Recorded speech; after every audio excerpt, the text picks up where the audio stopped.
Hello everyone, আসসালামু আলাইকুম। আপনারা সবাই কেমন আছেন? আমি আছি আলহামদুলিল্লাহ ভালো। যাই হোক, এখানে এক অফিস থেকে আসার পথে দেখলাম একটা চাচা জাম বিক্রি করতেছে। জাম নাকি ওষুধি ফল।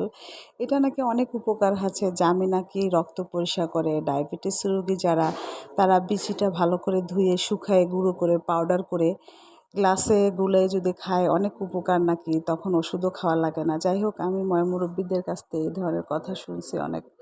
তো আসলে এটা নাকি সত্যি কথাই। যাই হোক, আর দেখেন আমাদের বিল্ডিংগুলো ঢাকা শহরে একটার সাথে একটা লাগানো।